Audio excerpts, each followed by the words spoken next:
Bonjour et bienvenue à tous. Voici le gagnant du petit jeu de la dernière vidéo, bravo à toi. Et si toi aussi tu veux passer dans la prochaine vidéo, si tu es abonné et que tu as activé les notifications, dis-le moi en commentaire et peut-être que je te sélectionnerai. Sujet d'une des plus grosses séries originales Netflix intitulée Narcos, le personnage de Pablo Escobar, incarné par l'excellent Wagner Moura dans la série, continue de fasciner plus de 20 ans après sa mort. À la tête du célèbre cartel de Medellín, c'est un véritable empire qu'a créé Pablo Escobar dans les années 80, puisque près de 80% de la cocaïne exportée aux États-Unis à cette époque provenait du cartel fondé par celui qui était surnommé Robin des Bois, le patron, ou encore Don Pablo. Je vous propose de découvrir un peu mieux ce personnage avec une vingtaine de faits marquants sur sa vie, entre tueries et nombreuses actions en faveur des pauvres de Medellín. Prêt à voir l'étendue réelle de la renommée de Pablo Escobar ? Eh bien allons-y, découvrons sans plus attendre les 10 choses sur Pablo Escobar. Si cette vidéo vous plaît, cliquez sur le pouce, abonnez-vous à notre chaîne et partagez-la avec vos amis.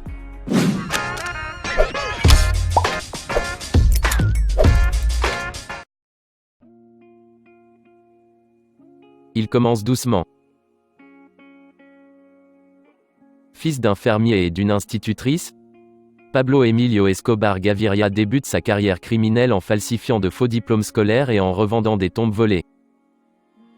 Lorsqu'il se lance dans le business de la coke, c'est notamment parce qu'il pense que l'activité présente très peu de danger et ne nécessite pas de tuer. Il découvrira plus tard qu'il se trompait. Malgré des profits incroyablement élevés, il dut faire face à la violence et tua des centaines de personnes lors de sa vie de criminel. Il a rencontré sa femme très jeune. Pablo Escobar a rencontré celle qui deviendra sa femme alors qu'elle n'avait que 13 ans et lui 24.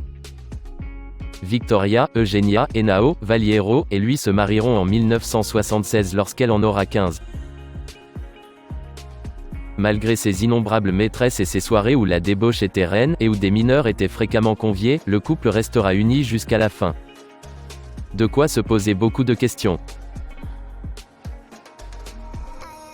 C'était un tricheur. Dans le documentaire « Les péchés de mon père », son fils Juan Pablo raconte que son père prenait un malin plaisir à tricher au Monopoly lorsqu'il jouait en famille, cachant l'argent plusieurs heures à l'avance sous le tapis du salon ou entre les coussins du canapé. Ce qui n'est finalement pas très surprenant venant d'une personne ayant toujours vécu dans l'illégalité, la violence et la criminalité. Tricher au Monopoly n'était sûrement pas son pire défaut. Combien gagnait-il ? Pablo engrangeait des marges hallucinantes. En 1978, Escobar dégage un bénéfice net de $20 000 par kilo de cocaïne écoulée. Alors que la production lui revient à $2 000 net, il revend ensuite le produit $22 000 à ses partenaires d'autres cartels, qui doivent eux-mêmes payer les dépenses intermédiaires telles que la corruption ou les pertes de marchandises. Une fois arrivé en Floride, ce même kilo se vend entre $50 et $70 000 aux dealers intermédiaires, qui coupent ensuite la marchandise pour la revendre jusqu'à 10 fois plus cher. Au milieu des années 80, le cartel de Medellín fait transiter 15 tonnes de cocaïne par an aux États-Unis, générant un chiffre d'affaires de $420 millions par semaine, soit 22 milliards par an. Une activité qui représente 80% de la consommation totale américaine. En d'autres termes, 4 lignes sniffées sur 5 proviennent directement des plantations de Pablo. Un empire que nul n'aurait imaginé. Il a acheté une île. Pablo Escobar faisait face à différents problèmes pour acheminer sa marchandise aux États-Unis, il décide donc de faire simple et de carrément acheter une île pour faciliter le transit de cocaïne vers les États-Unis. Le cartel achète l'île de Norman Cay dans les Bahamas.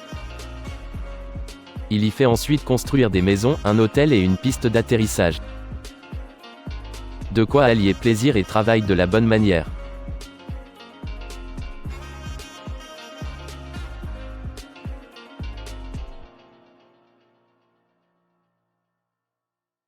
Une vraie entreprise. Le cartel emploie directement ou indirectement jusqu'à 750 000 personnes pour s'assurer toutes les étapes de la production et de l'exportation de cocaïne. 10 comptables à plein temps s'occupent des finances d'Escobar.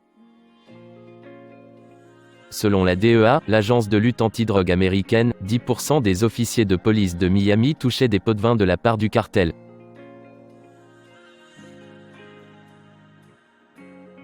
Des astuces ingénieuses. Les frontières américaines se faisant de moins en moins perméables.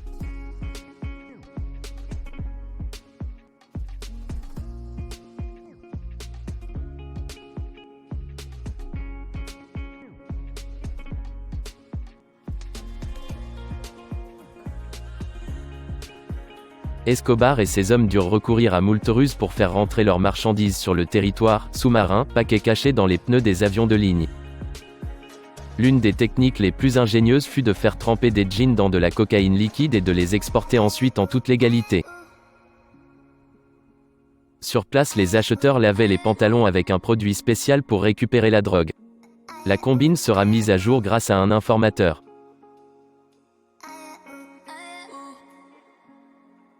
Sa richesse infinie. La fortune personnelle de Pablo Escobar était estimée, avec tout ce que cela implique d'approximation, à 30 milliards de dollars. Sa résidence principale a longtemps été la Hacienda Nápoles. Située au bord d'un fleuve à quelques encablures de Medellín, grande de 22 km², son entretien nécessitait l'emploi de 700 personnes. Outre son aéroport privé qui pouvait accueillir une douzaine d'avions, son écurie, ses terrains de tennis, sa station essence et son arène de corrida, la propriété accueillait également un zoo peuplé de plus de 2000 espèces, gazelles, rhinocéros, éléphants, autruches.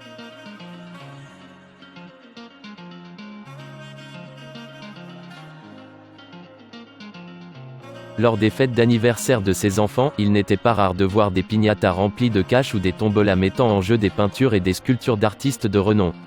Quand la justice a commencé à perquisitionner sa demeure, 12 zèbres ont été saisis. Souhaitant les récupérer, Pablo Escobar a alors acheté 12 ânes qu'il a fait peindre en noir et blanc. Il les a ensuite fait échanger contre les 10 zèbres en soudoyant les gardes de l'immeuble où ils étaient entreposés. Mais il ne s'arrête pas là. En 1987, Pablo Escobar fait sa première apparition dans la liste des hommes les plus riches du monde établie par le magazine Forbes, tout comme les frères Ochoa et Carlos Leder. En 1989, il sera même classé 7e.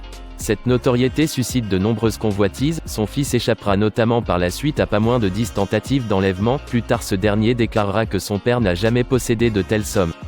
Une nuit alors qu'il était en cavale avec sa famille, craignant que sa fille ne souffre d'hypothermie, Pablo Escobar n'a pas hésité à faire brûler des billets pour alimenter un feu de camp. Près d'1 million de dollars sont ainsi partis en fumée. Escobar possédait également sa propre compagnie de taxi à Medellín pour surveiller les allées et venues de chacun et de savoir qui débarquait en ville.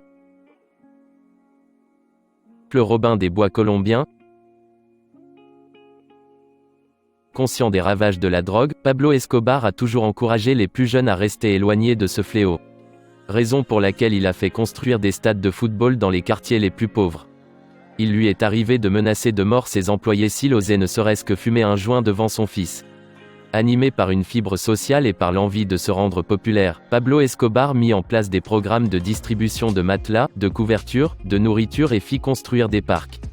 Son plus gros accomplissement fut de lancer le projet Medellín sans bidonville, soit la construction d'un quartier résidentiel composé de 450 maisons qui fut très vite surnommé le Barrio Pablo. Les habitants étaient dispensés de payer le loyer et les impôts, seul problème, très vite les bandes des autres cités sont venues revendre sa cocaïne. Encore aujourd'hui, près de 13 000 personnes vivent dans ce quartier où Pablo Escobar reste une figure très populaire.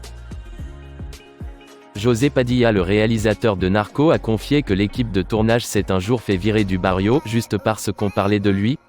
Pablo Escobar était aussi propriétaire du club de foot de l'Atlético Nacional.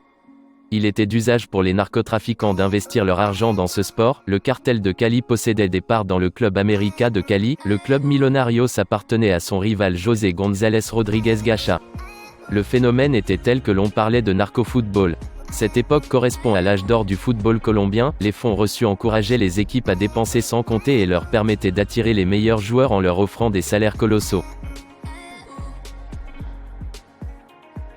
Le bonus. Pablo Escobar a purgé sa peine de prison dans sa propre prison. Régnant de longue date sur la ville de Medellín et ses alentours, fief historique de son cartel, Escobar y a fait construire de nombreuses infrastructures, notamment une prison. Lorsqu'il se rend aux autorités en 1991, il négocie pour y être emprisonné. Curieusement, 1 heure après son incarcération, l'Assemblée nationale constituante vote la non-extradition des ressortissants colombiens. Dans cette prison, Escobar a fait construire une discothèque, un jacuzzi et tout ce qui pourrait la faire ressembler à une villa. Un vrai club de vacances. Il put alors régner sereinement sur son cartel, d'autant qu'il avait négocié que les autorités ne puissent pas s'approcher à moins de 20 km de la prison.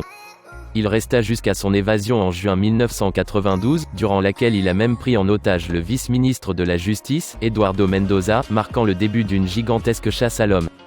Vous l'avez compris, Escobar est un véritable icône du crime dans le monde, et même s'il était riche, il a fini assassiné, alors on vous déconseille de faire pareil. Si vous avez aimé cette vidéo, n'oubliez pas de la liker, de la partager avec vos amis et à vous abonner à notre chaîne. A tout de suite pour la vidéo suivante.